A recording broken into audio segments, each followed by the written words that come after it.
চোখের পাতাগুলো ছিল ফুটন্ত গোলাপের গোলাপি রঙের এক একটি পাপড়ির মতো।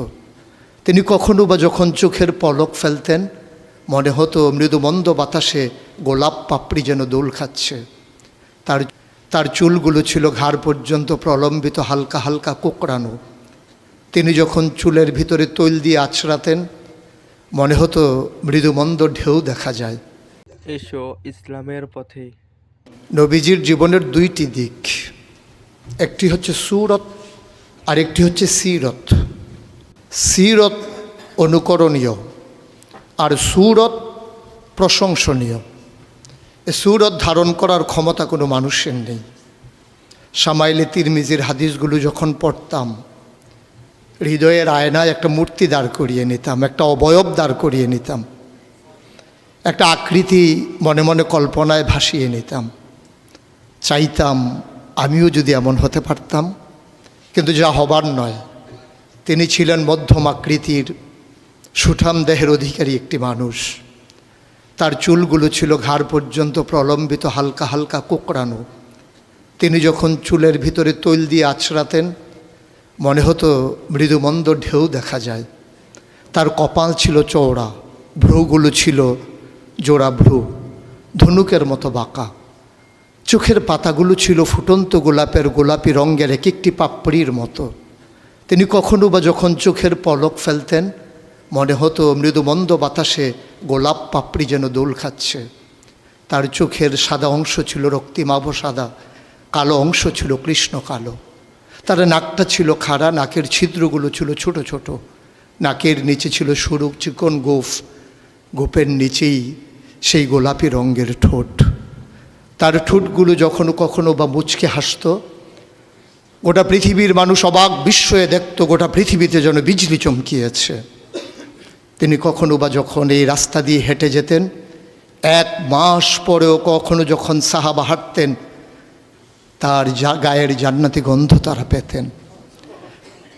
মায়েরা উম্মাহাতুল মুমিনিন যারা, তারা নবীর যখন কখনো এই ঘামে ভেজা শরীর নিয়ে ঘরে ঢুকতেন, কপালের ভিতরে মুক্তোর দানার মতো ঘামগুলো যখন জমে থাকতো, মায়েরা ছোট্ট শিশি খুঁজে সেই ঘামগুলো শিশিতে ভরে জমা রেখে দিতেন, কখনো বা ঈদে কোনো অনুষ্ঠানে যেন আতর হিসেবে ব্যবহার করতে পারেন। এ সুরত ধারণ করা কোনো মানুষের সাধ্যর বাইরে। কখনোই কোনো মানুষ এ সুরত ধারণ করতে পারবে না চেষ্টা করলেই। কিন্তু তার সিরত যেটা অনুকরণীয়, অনুপম আদর্শ। তিনি এসেছিলেন এই জন্যে, ওয়ামা আরসালনাকা ইল্লা রাহমাতাল লিল আলামিন। তিনি ছিলেন রহমত গোটা ধরনীর জন্যে। যেমন করে আল্লাহ বলেছেন, ফাবিমা রাহমাতিম মিনাল্লাহি লিনতা লাহুম ওয়ালাউ কুনতা ফাজ্জান গালিজাল কলব লানফাদ্দু মিন হাওলিক ফাআফু আনহুম ওয়াস্তাগফির লাহুম ওয়াশাওিরহুম ফিল আমর ফাইজা আযামতা ফাতাওয়াক্কাল আলাল্লাহ ইন্নাল্লাহা ইউহিব্বুল মুতাওয়াক্কিলিন। তিনি এসেছিলেন তেমন করে। কেন তাকে পাঠানো হয়েছিল? আল্লাহ নিজেই বলেছেন, লাকাদ কানা লাকুম ফি রাসূলিল্লাহি উসওয়াতুন হাসানা। তিনি ছিলেন মডেল, তিনি ছিলেন আইডল, তিনি ছিলেন আইকন, তিনি ছিলেন অনুপম আদর্শ, তিনি ছিলেন উসওয়াতুন হাসানা। তিনি গোটা মানব জাতির জন্যে সকাল থেকে সন্ধ্যা, রান্নাঘর থেকে সংসদ ভবন, তার জীবনের ব্যক্তি জীবন, পারিবারিক জীবন, সমাজ জীবন, রাষ্ট্রীয় জীবন, অর্থনৈতিক জীবন, ইন্টারন্যাশনাল রিলেশন, সকল ক্ষেত্রে তিনি ছিলেন আদর্শ, তিনি ছিলেন মডেল, তিনি ছিলেন আইকন। একবিংশ শতাব্দীর সূচনা লগ্নে দাঁড়িয়ে গোটা পৃথিবী যখন ঝঞ্ঝা বিক্ষুব্ধ, গোটা পৃথিবীর মানবতা যখন আজকে ভুলণ্ঠিত, আজকে শুধু মুসলিম নয়, গোটা মানুষ যখন আজকে অপর মানুষের ভোটের নিচে পৃষ্ঠ হচ্ছে তার জীবন, মানুষগুলো যখন আজকে রক্তে রঞ্জিত হচ্ছে তার গোটা দেহ, সেই ফিলিস্তিনের দুধু মরুভূমি আজকে যখন আমার কিশোর ভাইয়ের রক্তে রঞ্জিত, সেই ঝিলাম নদীর পানি আজকে যখন স্বচ্ছ স্ফটিকের মতো আর নেই, কাশ্মীরের ভাইয়ের রক্তে যখন রঞ্জিত, পার্শ্ববর্তী আরাকানের মুসলমানেরা আজকে উখিয়ার সেই টেকনাফের তাঁবুর নিচে তারা যখন মানবেতর জীবনযাপন করছে, আজকে বারবার মনে পড়ে সেই নবীজির কথা। তিনি যদি আজকে আসতেন কোনো একটা ভূখণ্ডে, আমরা যদি দৌড়ে দৌড়ে তার কাছে যেতে পারতাম, গোটা মানবতা যদি বলতে পারতাম মুক্তি চাই, স্বাধীনতা চাই, ভোটের নিচ থেকে জীবন চাই, তিনি হয়তো আঁকড়ে ধরে বলতেন এখানেই শান্তি, চলে এসো উদখুলু ফিস-সিলমি কাফা, তাহলেই তোমাদের জন্য প্রশান্তি, তাহলেই তোমাদের জন্য মৃত্যুর, স্বাভাবিক মৃত্যুর গ্যারান্টি। কখনোই আর ঝঞ্ঝা বিক্ষুব্ধ পৃথিবীতে তোমাদেরকে বুক পেতে দিতে হবে না বুলেটের সামনে। যদি এমন হতো, আমাদের কথাগুলো যত কোরআনের কথার মতো, ওয়ামান আহসানু কাওলাম মিম্মান দাআ ইলাল্লাহ ওয়া আমিলা সালিহান ওয়া ক্বালা ইন্নানী মিনাল মুসলিমিন, আমাদের তাগিদ জুতে হতো এমন উদখুলু ফিস-সিলমি কাফা, ইসলামে পরিপূর্ণভাবে চলে আসো। আমরা যদি সে কথা থেকে দূরে সরে আসতে পারতাম, আফাতুমিনুনা বিবাযিল কিতাব ওয়া তাকফুরুনা বিবাজ, কতই না সুন্দর হতো। ভালোবাসা যদি এত হতো এমন যে নবীকে যেমন করে আল্লাহ তাবারক ওয়া তাআলা ভালোবাসার আধার বানিয়েছিলেন, ইবাদতে যদি আমরা হতে পারতাম এমন, আন তা'বুদাল্লাহা কাআন্নাকা তারাহু ফাইন লাম তাকুন তারাহু ফাইন্নাহু ইয়ারাক, আমরা যদি সফলতা এমন হতে পারতাম, কাদ আফলাহাল মুমিনুন আল্লাযীনা হুম ফি সালাতিহিম খাশিউন, আমরা যদি দীপ্ত শপথ গ্রহণ করতে পারতাম, ইন্না সালাতি ওয়া নুসুকি ওয়া মাহইয়ায়া ওয়া মামাতি লিল্লাহি রাব্বিল আলামিন, আমরা যদি নিজেদের কুরবানির নজরানা এভাবে পেশ করতে পারতাম, ইন্নাল্লাহা ইশতারা মিনাল মুমিনিনা আনফুসাহুম ওয়া আমওয়ালাহুম বিআন্না লাহুমুল জান্নাহ, সেই দীপ্ত শপথ জীবনে ধারণ করে আমরা যদি উমর বিন আব্দুল আজিজের মতো ক্ষমতা যখন তার মসনদে তাকে বসানো হলো, তিনি আস্তে করে ঘরে ঢুকলেন, তার বিবির সামনে গিয়ে বললেন, উত্তরাধিকার সূত্রে যে অলংকারগুলো পেয়েছো রেখেছো কোথায়?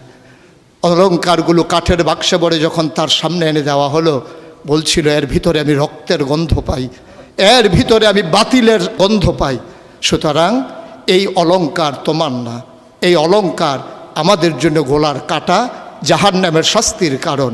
তিনি সবগুলো অলংকার রাষ্ট্রীয় কোষাগারে জমা দিয়ে চোখের পানি ফেলে দিয়ে বলেছিলেন, পূর্বপুরুষের দায় পরিশোধ করলাম, পূর্বপুরুষের দায় পরিশোধ করলাম।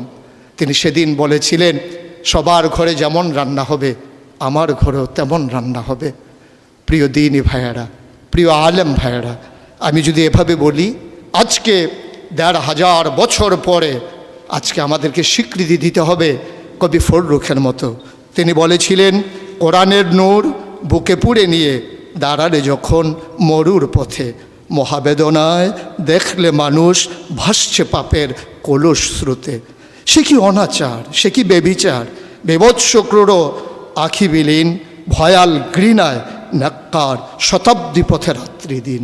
আসুন সবাই মিলে এক ঝঞ্ঝা বিক্ষুব্ধ পৃথিবীকে একটু ফুলময় করে দেই, একটু আনন্দঘন পরিবেশ করে দেই, ভবিষ্যৎ প্রজন্মের জন্যে আমরা একটা সুন্দর পৃথিবী বিনির্মাণ করি। আর এই সুন্দর পৃথিবী বিনির্মাণে ওলামায়ে কেরামের নেতৃত্বে যে সংগঠন আপনাদেরকে সামনে টানছে, হেরার দিকে নিয়ে যাচ্ছে, যে হেরার রশ্মির আলোতে আপনার জীবন, পরিবার, রাষ্ট্র, গোটা বিশ্ব, মনে রাখবেন আপনি কখনোই বাংলাদেশের সন্তান নন, আপনি বাঙালি নন, আপনি বাংলাদেশি নন, আপনার আসল পরিচয় ইন্নানী মিনাল মুসলিমিন, আমরা মুসলমান। ভূখণ্ডগতভাবে আমরা বাংলাদেশি, ভাষাগতভাবে আমরা বাঙালি, আর আমার আসল পরিচয় আমি যেখানেই থাকি আমার আল্লাহ এক, আমার কোরআন এক, আমার ক্যাবলা এক, আমার কাবা এক, আমার নবী মুহাম্মদুর রাসূলুল্লাহ সাল্লাল্লাহু আলাইহি ওয়াসাল্লাম তার নেতৃত্বে যেমন করে ১৫০০ বছর আগে মানুষগুলো একই পতাকায় ঐক্যবদ্ধ হয়েছিল, আজও তার রেখে যাওয়া আদর্শের ভিত্তিতে আসুন সকল ভেদাভেদ ভুলে সবাই এক হয়ে যায়। কওমি, সুন্নি, আলিয়া, নানান দলে বিভক্ত না থেকে আমরা সবাই মিলে বলি আমরা একই মায়ের সন্তান। সেই মা যদি হয় হাওয়া, সেই মা যদি হয় ইব্রাহিমের স্ত্রী, আমাদের জন্য যারা মা, তাহলেই আমরা মনে করি আমরা একীভূত হওয়া সম্ভব। আসুন ভাগাভাগি নেই, আমি চৌধুরী, আমি সরকার, আমি পেশকার, কোনো পরিচয় আমার আসল পরিচয় নয়, আমার আসল পরিচয় আমি মুসলিম। এটাই হোক মূল মন্ত্র, এটাই হোক সামনের পথ চলার পাথেয়। তাহলেই মজলিস সার্থক হবে, তাহলে এই পথ চলা সুন্দর হবে, তাহলেই সময় দেওয়া কাজে লাগবে। আশা করি সে অনুভূতি নিয়ে আমরা এগিয়ে আসছি। আমরা নিজেদেরকে বিলিয়ে দিতে চাই জাতির বিনির্মাণে, আমরা নিজেদেরকে উৎসর্গ করতে চাই সুন্দর পৃথিবী নির্মাণে, তাহলেই সার্থকতা, তাহলেই সুন্দর। আমরা তো নিকৃষ্ট কোনো জীব নই, আমরা আশরাফুল মাখলুকাত, মানুষ। মানুষ হিসেবে বেঁচে থাকতে চাই শির উঁচু করে, কখনোই অবদমিত হয়ে নয়, বাতিলের কাছে মাথা নত করে বাঁচার চাইতে, যেমন করে বলেছিলেন শিয়ালের মতো 500 বছর বাঁচার চাইতে সিংহের মতো এক মুহূর্ত বেঁচে থাকাই, এটাই হচ্ছে পুরুষত্ব, এটাই হচ্ছে বীর মুজাহিদের পরিচয়।